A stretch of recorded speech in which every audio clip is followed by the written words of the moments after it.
Hai single, siapkah kau jatuh cinta dengan cara yang halal, di mana diri mulai diusik dengan kapan menikah? Kenyataannya kita hanya sebatas ingin menikah, bukan siap menikah. Assalamualaikum warahmatullahi wabarakatuh. Bismillah, segala puji hanya milik Allah. Segala zat yang maha ghafur, memberikan beribu-ribu nikmat yang tidak terukur. Salawat serta salam semoga tercurah limpahkan kepada Nabi Muhammad SAW. Hai Sobat Syari, gimana kabarmu? Semoga kalian selalu sehat dan semangat. Hari ini Teteh pengen nge-sharing atau ngebahas tentang sesuatu hal yang berkenaan dengan virus merah jambu, yaitu cinta. Siapkah kau jatuh cinta dengan cara yang halal? Kenapa ini penting? Karena tujuan kita akhirat, maka mencari jodoh pun adalah sesuatu yang harus mengikuti aturan Allah. Yuk kita simak. Cinderella Complex Syndrome. Ngomongin Cinderella Complex Syndrome, di mana kita berharap pernikahan itu bagaikan cerita Cinderella, seperti film-film romance ataupun seperti drama Korea. Kita punya paradigma, kita bisa nih seperti Cinderella story itu.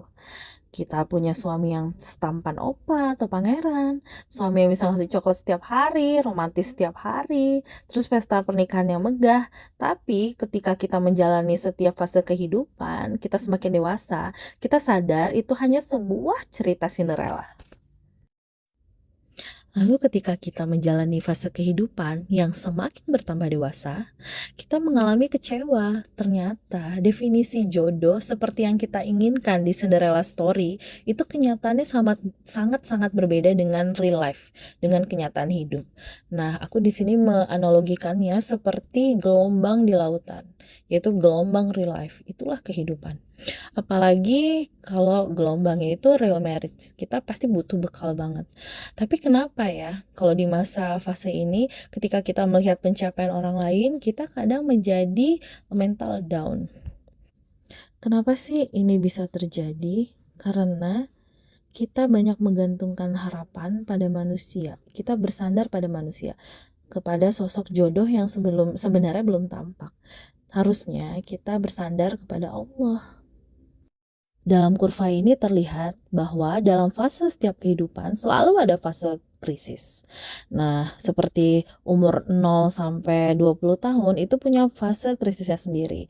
Nah, fase krisis yang sedang dihadapi oleh remaja ketika dia berumur 18 sampai 30 yaitu fase-fase di mana dia sedang mencari jodoh. Lalu kita diingatkan Allah bahwa setiap fase kehidupan manusia pasti akan menemui kesulitan, mulai dari dilahirkan hingga saat menemui kematian. Allah mengingatkan dalam surat Al-Balad ayat 4, sungguh kami telah menciptakan manusia berada dalam susah payah. Nah, dalam menuju kedewasaan, kita melalui fase dewasa. Ternyata fase kedewasaan itu adalah fase yang paling produktif, tapi anehnya fase juga yang paling banyak bikin galau. Nah, di sini kita dihadapkan kepada pencapaian-pencapaian transisi dari remaja ke dewasa. Kita disuruh melakukan pencapaian-pencapaian seperti dalam hal finansial, terus jodoh, kapan menikahnya. Nah, itu akan dipertanyakan sama orang-orang yang ada di sekeliling kita. Ternyata semakin dewasa, kita semakin sulit dan tambah galau ketika kita melihat pencapaian orang lain. Kok temen aku sudah menikah, kok temen aku udah lamaran. Timbul rasa cemas pada diri, apalagi kita berada pada masa media sosial yang kita bisa lihat kesuksesan seseorang tanpa tahu proses yang menyertainya. Padahal faktanya mungkin setiap pencapaian pasti ada perjuangan, dan semakin sempurna rasa galau kita ketika kita mengatakan penolakan atau denial pada diri sendiri yang terjadi. Nah, kurva tadi itu menunjukkan bahwa setiap rentang umur itu akan mengalami fase krisis. Nah, lalu biasanya fase ini akan disebut dengan quarter life crisis atau disebut dengan QLC dan juga disebut dengan krisis identitas. Nah, di sini bagaimana kita harus punya bekal atau kesiapan dalam menghadapi krisis ini dan harus mampu beradaptasi dengan kondisi yang terjadi. Misalnya, kalau kamu di masa SD, itu kamu akan beradaptasi kan ketika kamu memasuki bangku SMP. Dan sama ketika kamu memasuki SMA, kamu juga butuh adaptasi. Nah, di sini adalah fase-fase krisis yang kamu harus punya bekal untuk menghadapinya. Sama dengan jodoh, kita juga harus menyiapkan bekal gimana untuk dapat jodoh terbaik. Kita menyiapkan dari segi agama ataupun dari segi psikologis kita, itu kita siapkan untuk bisa mendapatkan jodoh yang terbaik. Karena krisis-krisis tadi yang telah kita bahas, kita berada dalam fase life crisis pernikahan.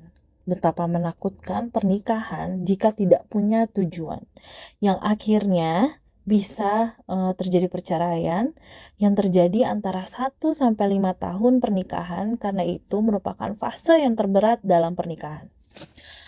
Oleh karena itu, kenapa kita harus paham ilmu pranikah? Karena ada batas-batas yang harus kita jaga dari sebelum menikah dan setelah menikah. Yuk kita cek dari before sama afternya. Before married, di masa ini ada hak-hak yang harus kita jaga sebelum ke jenjang pernikahan. Yang pertama, tidak boleh berkhalwat atau berdua-duaan.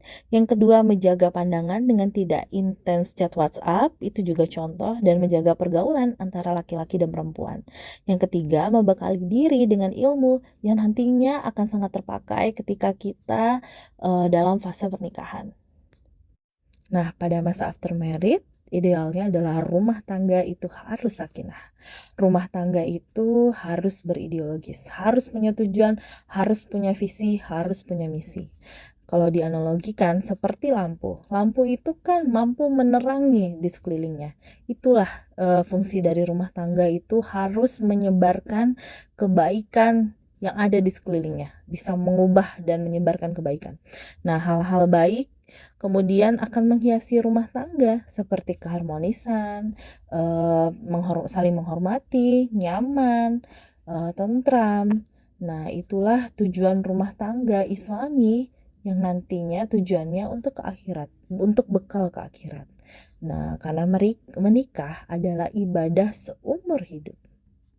Lalu akan menjadi krisis dan persoalan ketika fase pernikahan adalah krisis ketika tanpa bekal, agama, dan skill.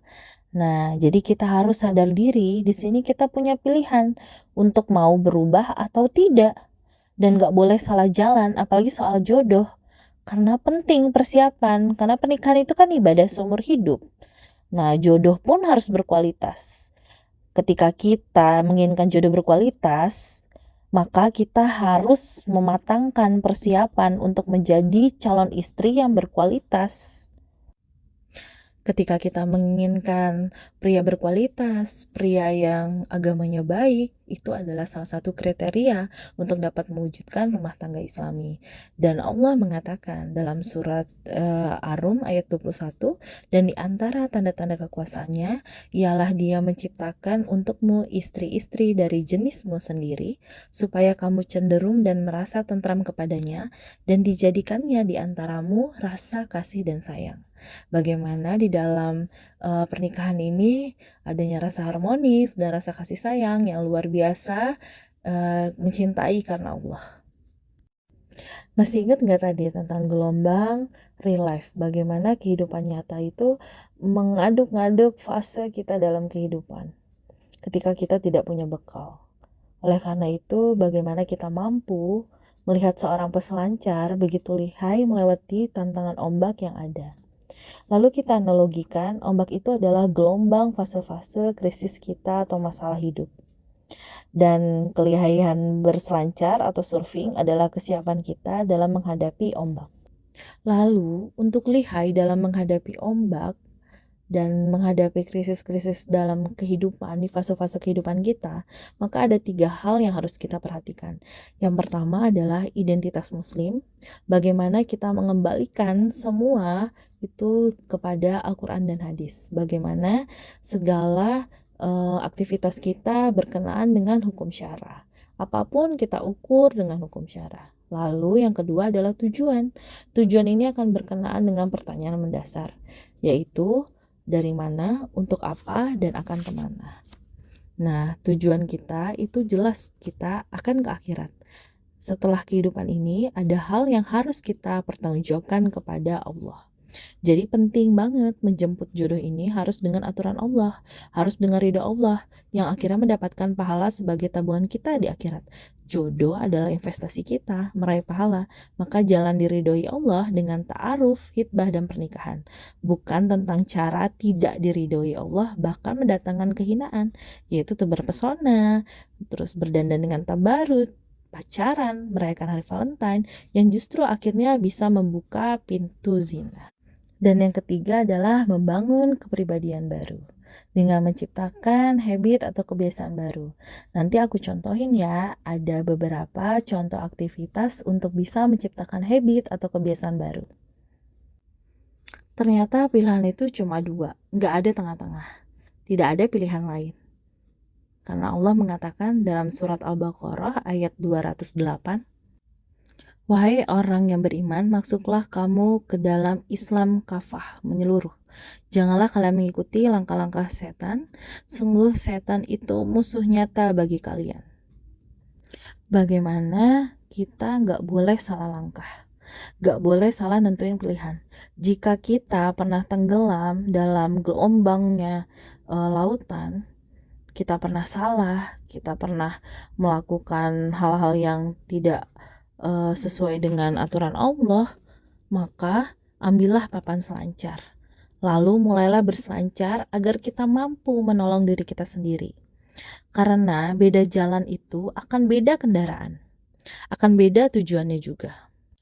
Karena jalan itu cuma dua, jalan yang satu adalah jalan Allah, satu lagi jalannya setan, maka jalan untuk ke Allah adalah jalan pernikahan secara islami, diikhtiarkan dengan islami.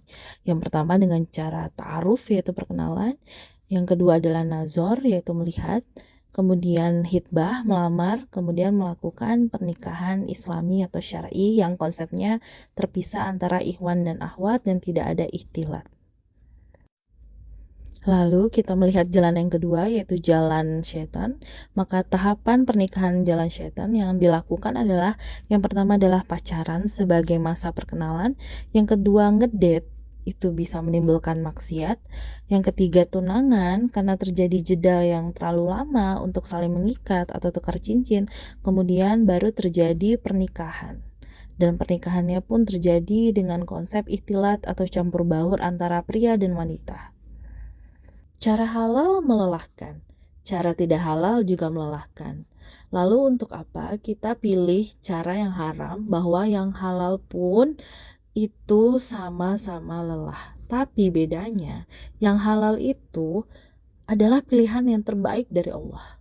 Dan yang halal itu mampu memberikan kita pahala. Sedangkan yang haram itu memberikan dosa dan bukan pilihan yang terbaik.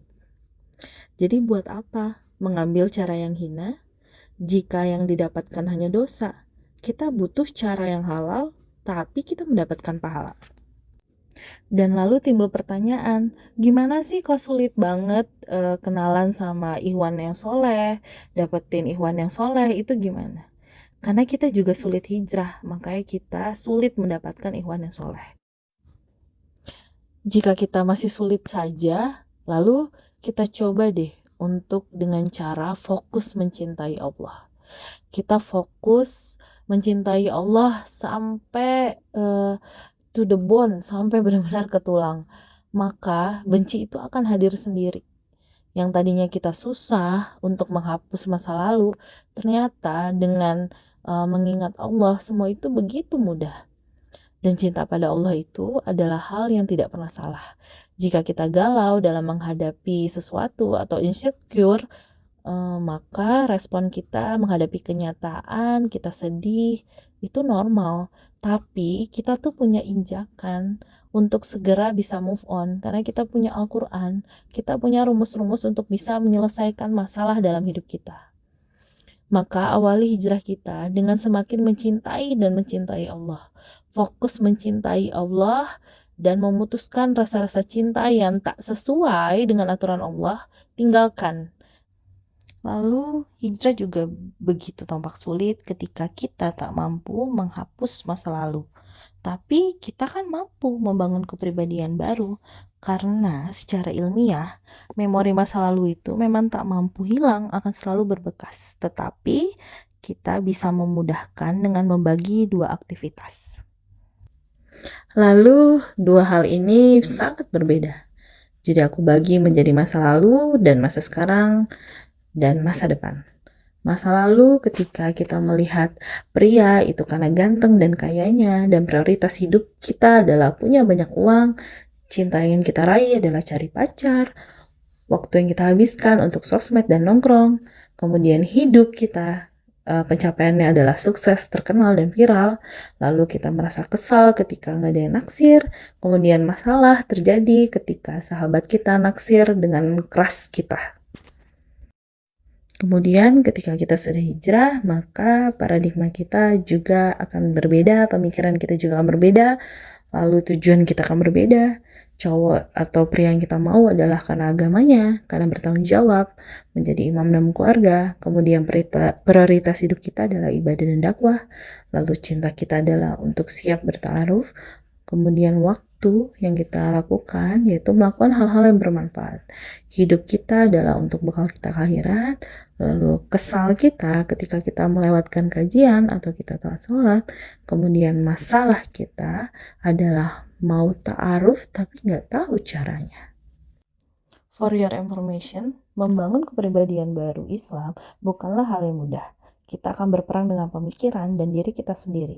Udah gak bisa lagi buang-buang waktu untuk hal yang tidak bermanfaat. Temen aja udah beda konsep, jadi beda rasa. Akhirnya kita mampu berpindah dari satu tempat ke tempat yang lain. Dari satu garis di sebelah kiri, kita bisa ke daerah yang sebelah kanan. Yang tadinya kamu aktivitasnya nongkrong asik, seru, gibah, tapi menyebabkan tidak nyaman dan gelisah. Dan akhirnya menjadikan kita krisis identitas. Sedangkan ketika kita sudah mempunyai kepribadian Islam, maka identitas kita Islam, aktivitas kita juga akan mengikuti kajian yang menutrisi jiwa, yang efeknya itu akan menenteramkan jiwa, menyamankan hati. Yang akhirnya kita mampu mengisi hal-hal bermanfaat dengan meningkatkan kualitas diri. Awalnya pasti aneh. Tapi namanya kita belajar mencintai Allah, kita lagi adaptasi, nikmati prosesnya sampai kita di titik Islam Ismawi. Islam adalah jalan hidup. Ketika kita mampu mengisi hari demi hari mengingat Allah, bahkan setiap jam, setiap waktu, aktivitasnya selalu kita kaitkan kepada Allah, maka ketika kita mencintai pencipta, maka kita akan menyadari apa yang menjadi kelemahan dan kelebihan kita untuk kita rapikan dan kita perbaiki karena dunia ini punya batas waktu.